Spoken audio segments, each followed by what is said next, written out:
Nkwaniriza nnyo ku kibanja kino Cats Life Experience, ekibanja ekyatandikibwawo oba pulojekiti eyatandikibwawo okunoonyereza n'okugabana n'ensi eno biki ebigenda mu maaso mu nsi muno era ebisobola okutambuza obulamu bwaffe mu buli mbeera.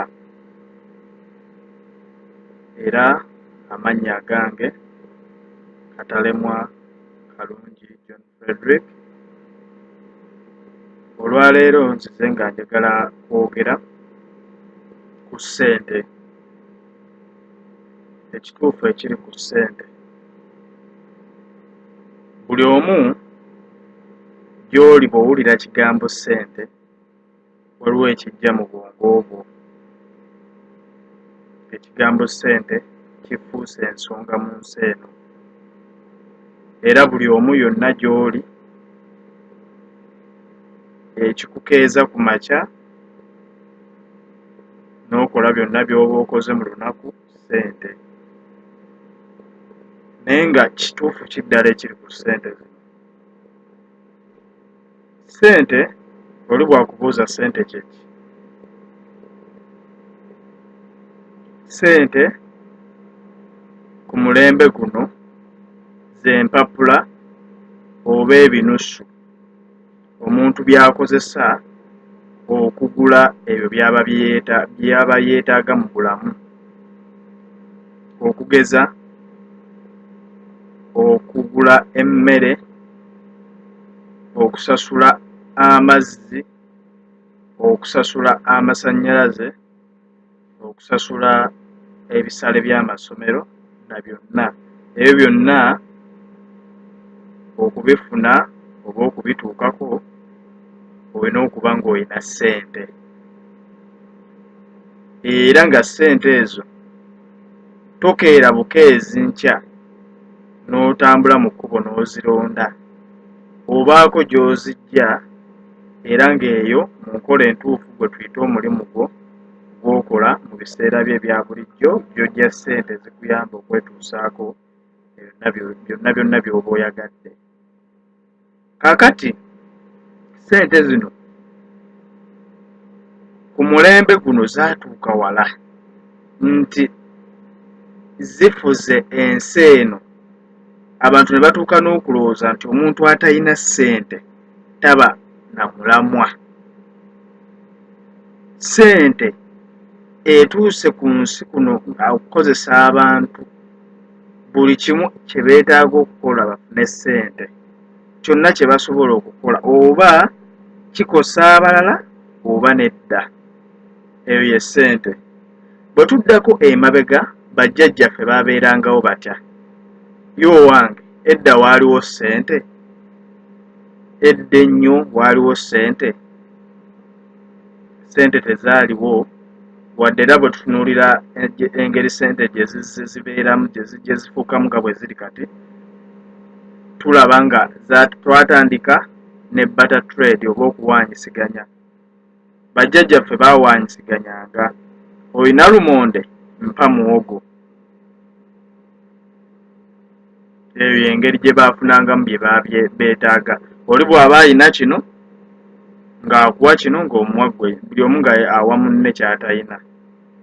Omulembe ne gujja nga gukyuka, ssente ne zijja nga zituuka, ne babeera nga bataddewo byalinga bisunko byaki bye bayita shells, ne biba nga bye bikola nga ssente edda. Bw'etyo ssente ne zijja nga zikola ki? Nga zirinnya paka wano we tuli. Kaakati ekyebuuzibwa, ssente zino ddala kituufu omuntu atalina ssente ku nsi kuno aba talina makulu, aba talina mulamwa? Ekituufu kiri nti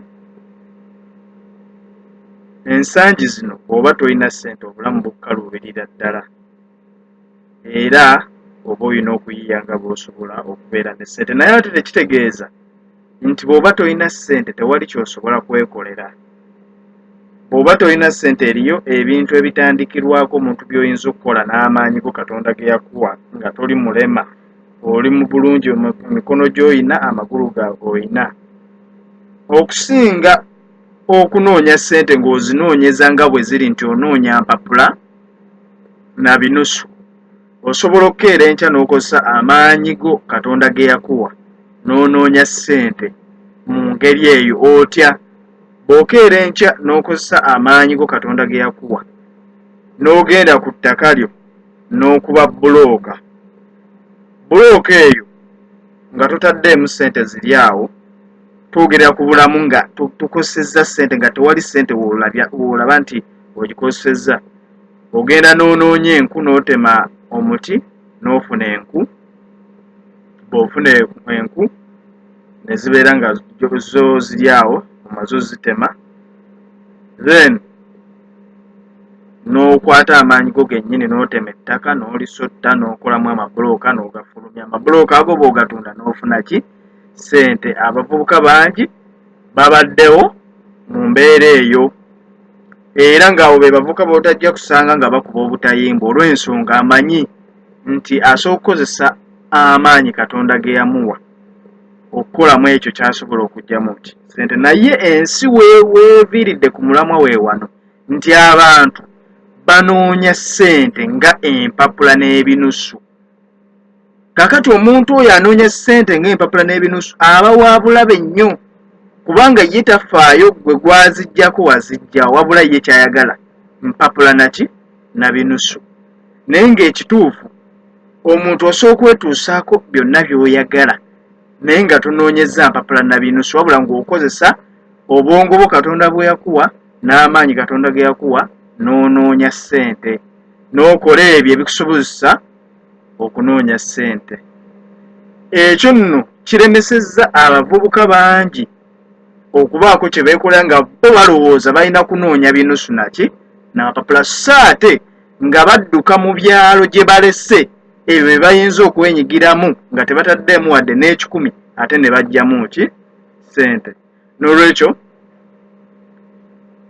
buli muvubuka yonna gy'oli twemalemu, oba bavubuka oba bandi, twemalemu endowooza egamba nti okunoonya ssente kuba kunoonya binusu na mpapula.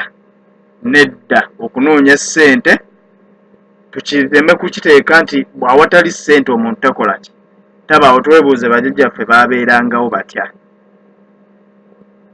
Ebyo by'osobola okukola ne bivaamu ssente bye tuba twenyigirako. Omuvubuka ekikujja mu kyalo ewali ettaka nga liri awo teririiko kiriko, n'ogenda mu kibuga onoonye ssente, waziterekawo awo w'ozinoonya ng'ate ozirese gye zisibuka nti nga ozirese mu ekyo Katonda kye yakuwa mw'osobola okwenyigira n'amaanyi go n'okola ki n'ofuna ssente. N'olwekyo ekituufu ekiri ku ssente, tuleme kulowooleza ssente nti ze zifuga ensi eno. Tulina bingi bye tusobola okukola nga naye tetutunuulidde ssente, ne tusobola okwetuusaako ebyo ebyetaagisa mu bulamu ebya bulijjo. Okulya, eyo y'emmere yeetaagisa. Obujjanjabi nabwo bwetaagisa, ate era nabwo bw'osobola bufuna nga totaddeemu ssente. Okwambala okwo nakwo kwetaagamu akasente. N'olwekyo awo nno ensi yaffe bw'enaddayo ku mulamu ogwo ogw'okubeera nti omuvubuka anoonya ssente nga ye akozesa maanyi ge n'ebyo Katonda bye yamuwa, naye nga tazinoonyeza mu ntegeera eri nti nnoonya bipapula na binusu, awo nno ensi ejja kuba ezze ku kituufu omuntu kye yeetaaga mu bulamu. Ssente zireme kufuga nsi eno. Oli bw'aba alaba nga ssente zimubuza empapula n'ebinusu n'alabya ddala ng'obulamu bwe bukomye, awo ensi tuveewo tubeere nga ssente tuzirowooleza mu kintu ekituyambako kutuusaako ebyo bye twagala, naye ate nga tebyetaagisa nti tumale kubeera na mpapula na binusu okubifuna, wabula nga tusobola okubyenyigiramu n'amaanyi Katonda ge yatuwa n'ebyo bye yatuwa ng'ettaka n'ebyobugagga ebirala byonna ebitonde Katonda bye yatuwa. Era n'abo abalina obulemu ku mibiri gyabwe balaba nga balwana basobole okubaawo. Neeyanziza nnyo okuba nti ompadde obuddewo buno Kat's Life Experience. Mbaagala nnyo, mwebale nnyo kumpa budde bwammwe. Mukama abakuume.